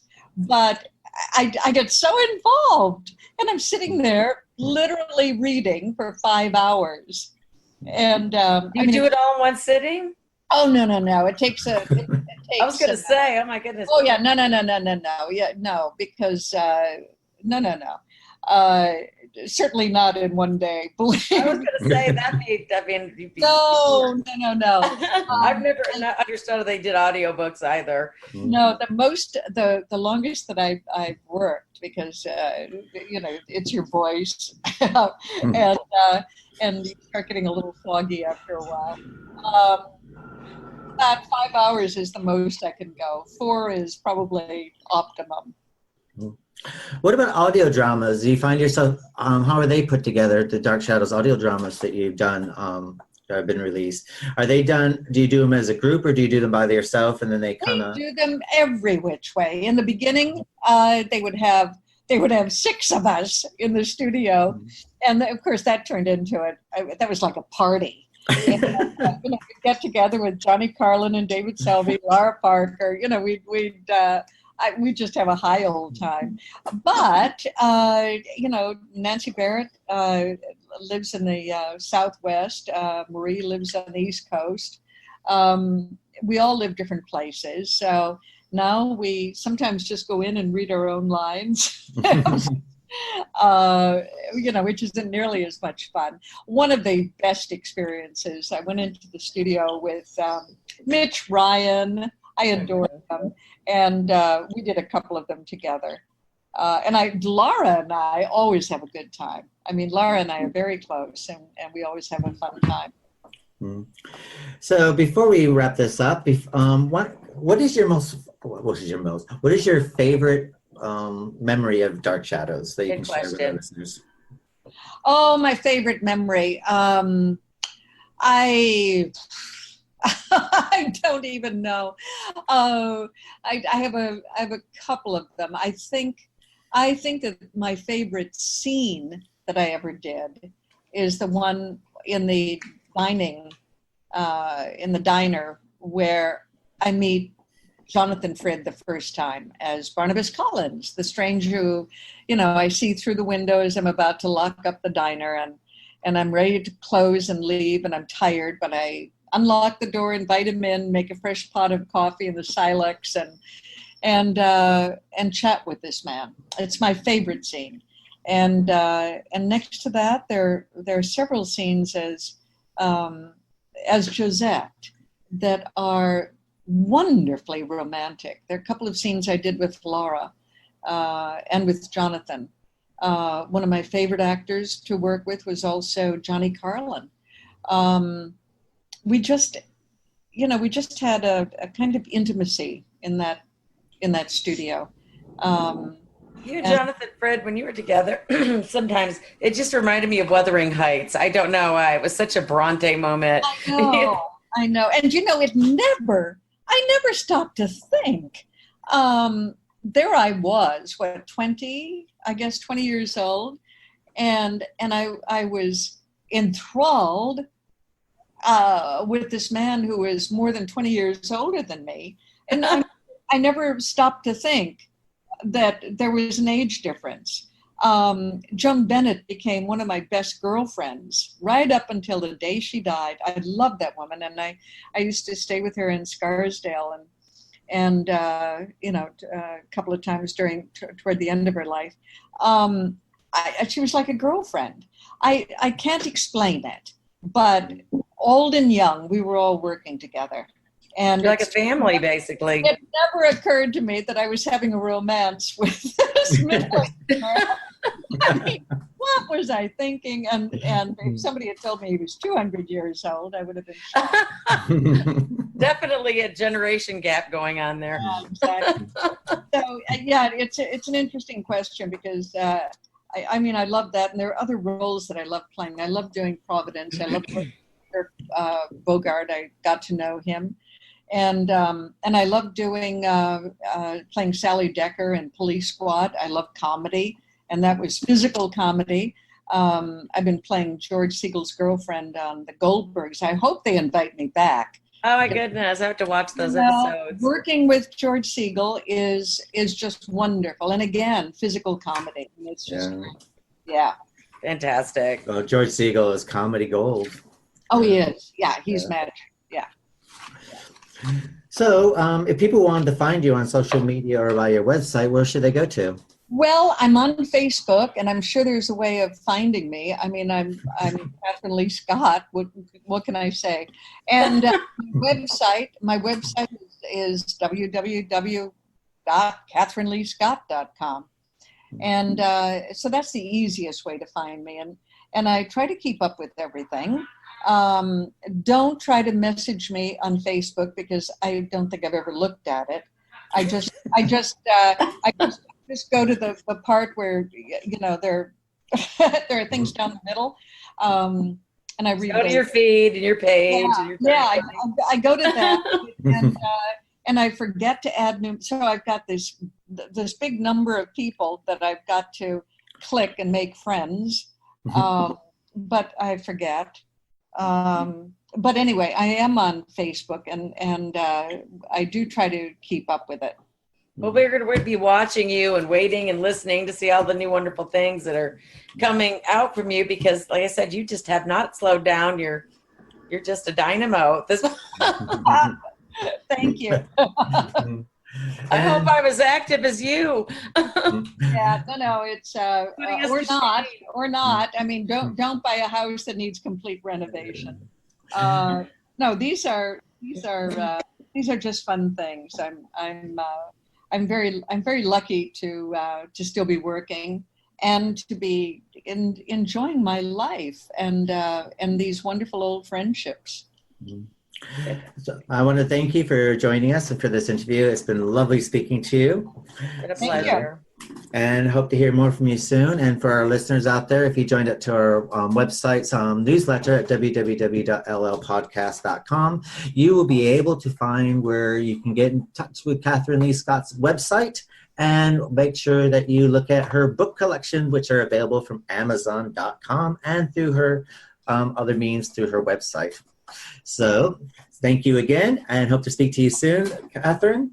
Thank you. Say good night, Vicki. Good night, everybody. Good night for myself. Thank you.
Amazon.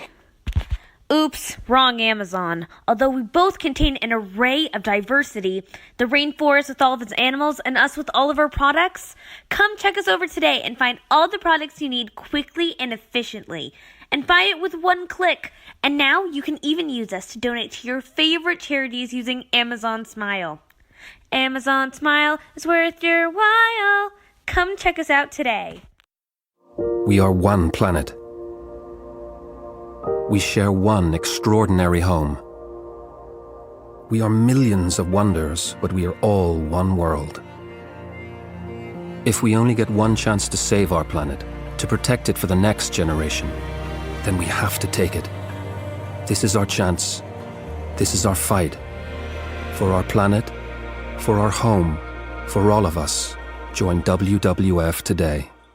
Hello, welcome back to Dark Shadows, episodes 26 to 48. And we'd like to thank Kathleen Scott for that fantastic interview. And this finishes our Kathleen Scott interview. And next month, we'll have another interview from a Dark Shadows fan who's worked with Dark Shadow actors. And we will give you more information in our next episode. So make sure you listen to our next Dark Shadows, which will be next month in September for season 3. So this brings us to Character Breaks. Now, Character Breaks is going to be a new part of our Dark Shadows podcast where we're going to discuss our favorite characters and our least favorite characters from these block of episodes from episodes 26 and 48. So, Tom, who is your favorite character in episode 26 to 48? Well, it's going to be a tie. I liked Roger. I liked Thayer David just starts to come on as Matthew Morgan, but even there you get some sense of the evil as the second Matthew Morgan.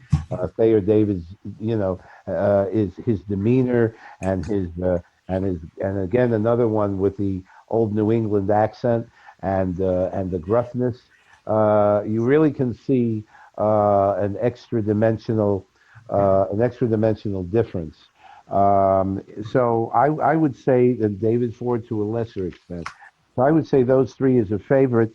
My least favorite actor was a guy by the name of Patrick McVeigh, who was on for one episode, portrayed Elizabeth's banker. I'm with you on that. This guy, as it turns out, the rumor is that he got on because he was Dan Curtis's golf buddy, and Dan Curtis wanted to put him on, and Patrick McVeigh, to his credit, does have a lot of TV, primetime TV background, both before and after, but I don't think he was used to the soap opera atmosphere. He's the one episode that he's on. He's looking at the teleprompter a million times. He's stilting. His performance is stilted. He comes across almost like Nixon during the Nixon debates. You can see he's perspiring. He's getting real pale. Well, don't you think those lights were kind of hot to work under? Well, to be honest, the thing is, I remember him, and he didn't even register on my radar. To me, he looked like a banker wanker with a nerd herd that he's looking for. Yeah, I'm definitely up with him. The nerd herd's missing a member, and they're out looking for him as we speak. Well, he was on what's the word? He was not forget. Well, he's not unforgettable. He's not. Well, I remember. Now that you met, it's kind of funny, but when we were discussing it, and that banking scene is very, very important to the plot. Right. I didn't even register him at all. I forgot all about him until you just mentioned him, and I forgot all about him. So yeah, so it's like he didn't even come across my radar. He was really a non-entity, and then there was talk that he looked like a gnome. Certain people didn't. Well, yeah, he did. He looked like he was straight out of Lord of the Rings. With the ears coming out, he was either a combination. The precious. Any minute, I would think Gollum would come onto the set and say, Gollum. Yeah. Or actually, one of the bankers in Harry Potter. Yeah. Yes, that's a good point. More like that. Yeah, the little King one. Banker wanker. He just came across as like a regular banker wanker extra. That he got a couple lines. So he didn't last too long, and that's my least favorite of all of them. What about yourself, Vicki? Who's your favorite character from these episodes, and your least favorite character? Well, my favorite character is Mitchell Ryan. I just loved him. I thought that he just pulled it off as the cad, he encompasses all the villainy that you could possibly have as someone who's trying to bring down a family.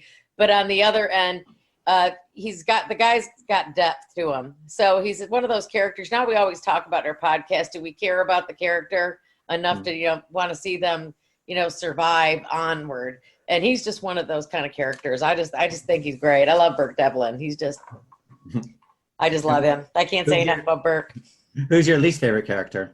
I have to be up there with, it was a tie. It was the banker, Patrick McVeigh. I can't remember what his name was on script. I can't either.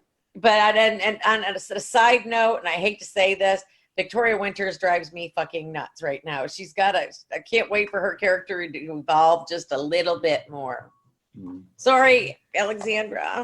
We don't interview you anytime soon. Well, you got to realize also that her character was temporarily put in the back seat while they were figuring out the Roger Burke. Right. Well, it's a shame because she was a great actress, and they just had her kind of like I think Tom has the hots for Victoria Winters because I think so too. Keeps sticking up for her every chance he gets. He does. There you go, Alexandra. A combination of that and Catherine Leigh Scott was no slouch either. I love her. Still She's is, by the way. She's still a very attractive lady.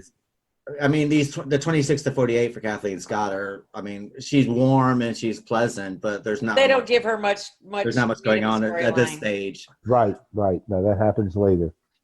I mean, my favorite character is Bill Malloy. I had to sit there and say that when he was on screen for these episodes. Now the thing is, he does appear before these episodes, and he didn't register with me at all. But for some reason, in these 26 to 48, especially when he starts putting everything together, he really took over the screen for me, and I was just drawn to him, thinking, God, this guy is bloody fantastic. I loved him, and he's a good actor. He really he hangs in there. He definitely he really carries the story completely.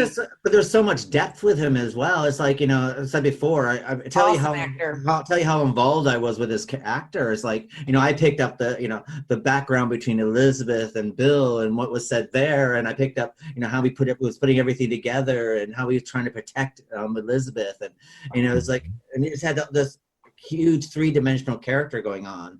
My least favorite character, I have to say, is David at the moment. Oh my God. I was going to avoid that just because we already did a psychological evaluation prior to this. Later on, I mean, I think that I think the reason why is that I think because he's such a fantastic actor. He is. He makes you hate him. But he's just a little just hateful. And there's boy, you love to hate. Yeah. But there's that one scene where he basically has with Burke, and then Burke's more he's got that nice scene with Burke, and he's trying to play the pleasant, and he even has a conscience where he's trying to get right, exactly. Yeah, that's a good point. And I thought that that was quite nice, but at the same time, his character just goes, and then he disappears to his room, so we don't really see him until the final block of these episodes, where he suddenly pops up and he hasn't changed at all. He's just come back to being a bratty little boy again. And I'm not going to jump to the future here because we are sticking to these episodes, but I know that his character does grow. But at this for this block of episodes, every time I see him, I was like, oh, for God's sake, someone just hit him, just spank him. He needs it. He needs a serious ass beating. Hell with the snowflake shit. Beat his ass. In a previous episode of our Literary License podcast, we did Bad Seed, and the famous ending of Bad Seed is that they come out and do their certain calls, and then she takes Rhoda and puts her over her knee and spanks her. And I want to see Elizabeth Collins take over David, put her over her knee, and just give him a good old ass whipping.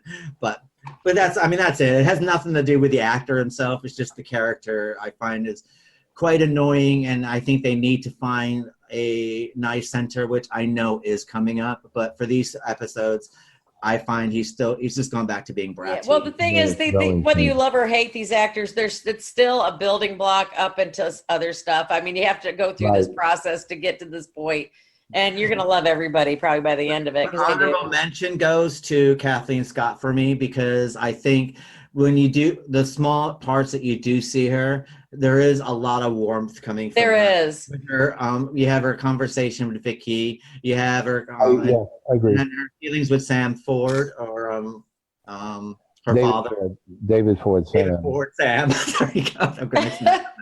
But you get some really nice moments with her. And she is a very warm, loving character in these episodes.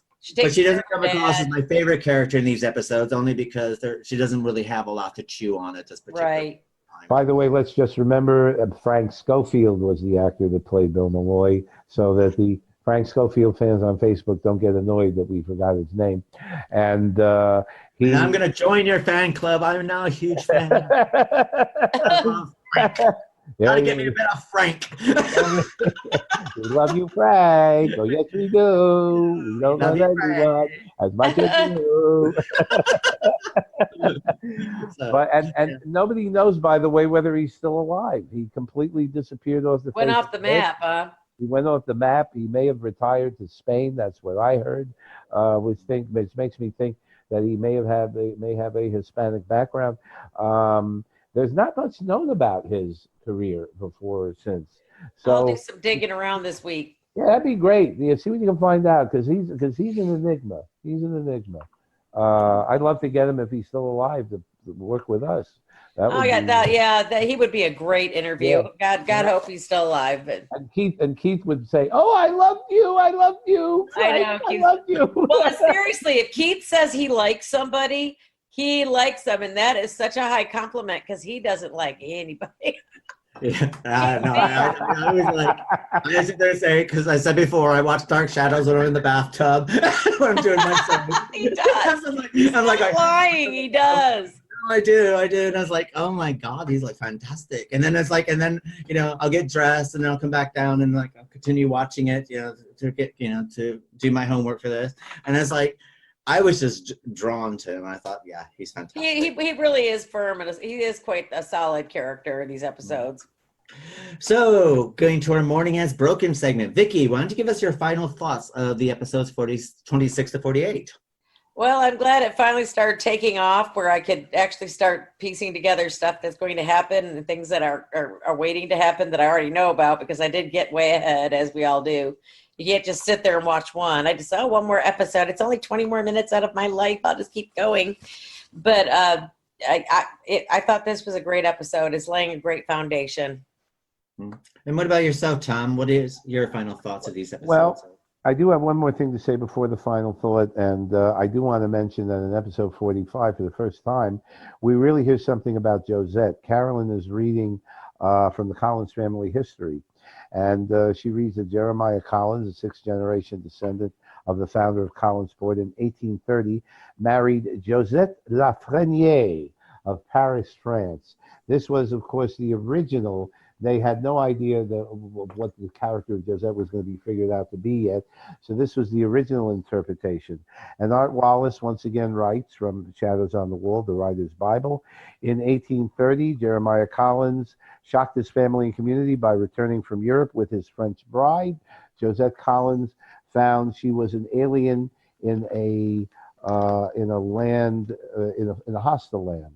Shunned by Jeremiah's family, hated by the community, her life was tormented by increasing loneliness.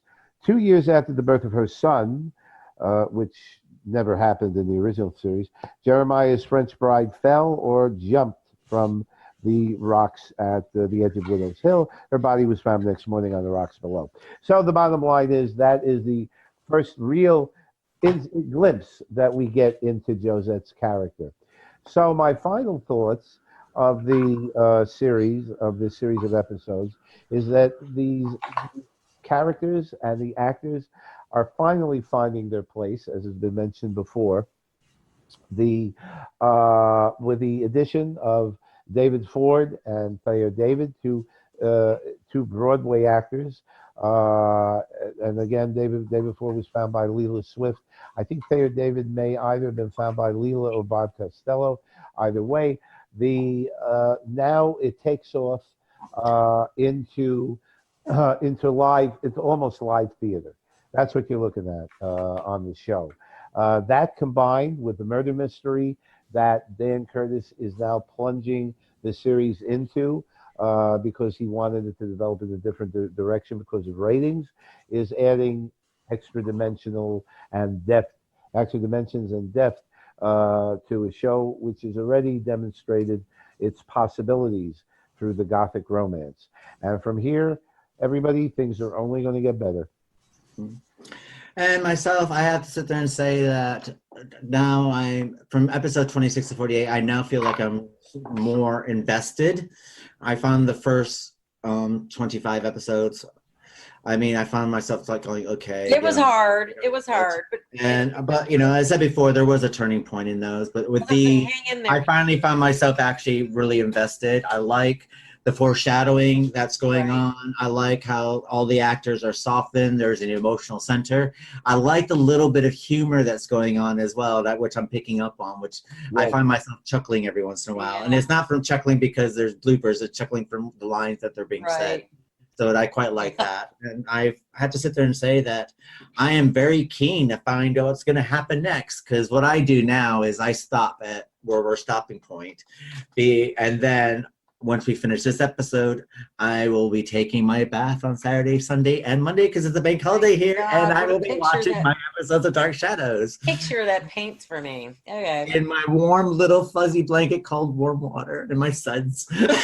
So that brings us to the end of our Dark Shadows episode from episodes 26 to 48. We want to thank all our listeners and make sure that you're with us next month when we'll be covering 49 to 52. No, that's only 3 episodes. 49 to, I don't know. What I'll do is 70 or 71. 70 or 71, I think. 71. We're going from episode 49 to episode 71. And remember, we're plenty of things to run through our mind what may be happening. As of course, you can follow us on our various multiple platforms. Of course, you can now find us on Alexa. If you have an Alexa, just go Alexa, play the Literary License Podcast, and we will now come on. You can also find us on very many platforms. We're on Podbean, iTunes, iHeart, Cashbox. We're also on Speaker and Dweezer, and we would like to thank them on board for joining us up and sending their lovely email and putting us on their platforms. And of course, we are also on Spotify and various other places where you find very good podcast shows, and we're included in those families. And we also have a forum on the podcast page where you can deposit questions, answers, whatever you guys want. Yes, our forum is up on our podcast at www.llpodcast.com. We're still trying to work out ways about this, and there is going to be a way that this will be hooked up into the major forums across various platforms as well. I'm still working on that. And they're also on YouTube, and that's another thing. YouTube. We're on just about every platform. If we've forgotten anything, people, let us know. Yeah, we're on platforms. And of course, you can follow us on our social media, which we're on Twitter, Instagram, Facebook, Tumblr, and various other social platforms. We're also on RIPL, Ripple, and we're also on the new TikTok, which eventually we will have videos coming your way to help advertise the Literary License Podcast. And of course, if you want to make sure that you're fully abreast of what's going on and what we're doing, because we are entering season 3 next month, and we're entering with episode number 75 for season 3, and we'll be having our Grand 100 episode coming soon. And of course, you can find all that information at www.llpodcast.com, and make sure you sign up for our newsletter, which we promise you that we will not be spamming you multiple spams, but we will give you one newsletter per month. We'll give you all the information. And of course, what you want to do is we'll also give you fantastic information on some of our guests and where you can follow them if you find them of interest. So, saying goodbye to Dark Shadows is always sad fare, but there are a couple questions that raise. What has happened to Bill Malloy? Will Burke and Carolyn get it on? Will Carolyn keep chasing after Burke? Will Victoria ever realize that Burke is actually interested in her? And will Elizabeth Stoddard sit there and ever leave the house? These questions may Sam stop drinking in our next episode of Dark Shadows. So say goodnight, Tom. Good night, everybody, and great talking to you again. Looking forward to next month. And good night, Vicki. Good night, y'all. Love and hugs. And good night for myself, and we'll be seeing you next week with our special season finale. Bye-bye. My name is Victoria Winters. A new fear has struck at Collinwood. A fear rooted in the disappearance of someone whose life has been involved with the family that lives in this great house. A fear that reaches down into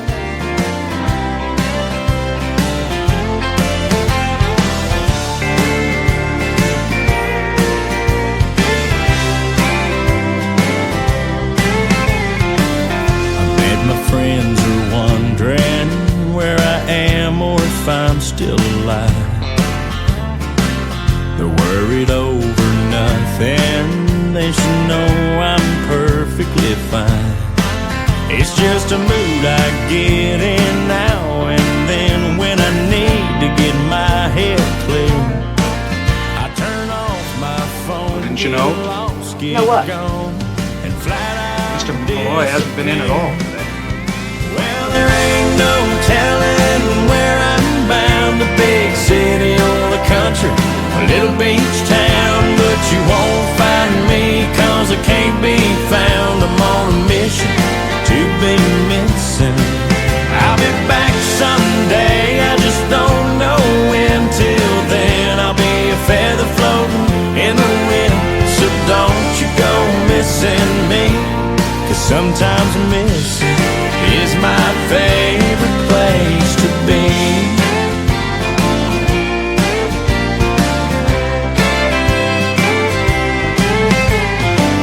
I bet the grass is 3 feet high and the mailbox is full of bills.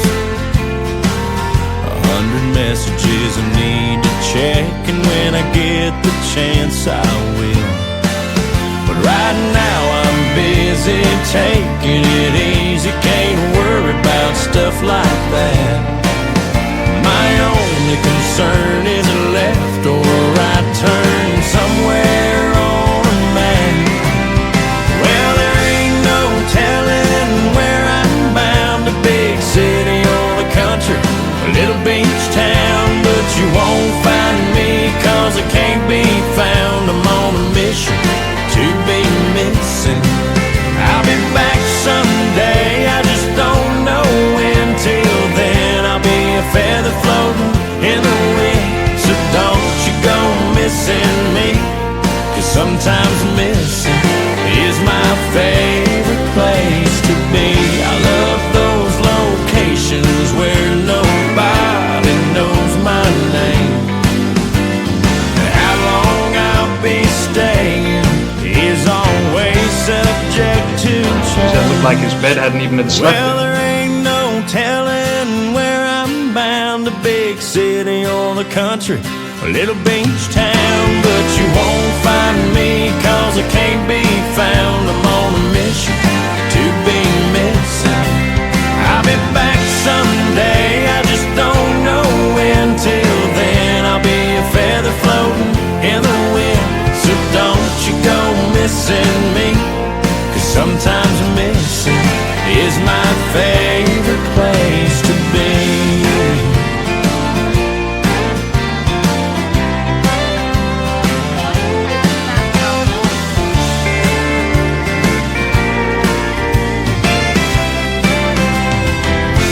Everybody's wondering about Mr. Malloy, aren't they? We're doing math.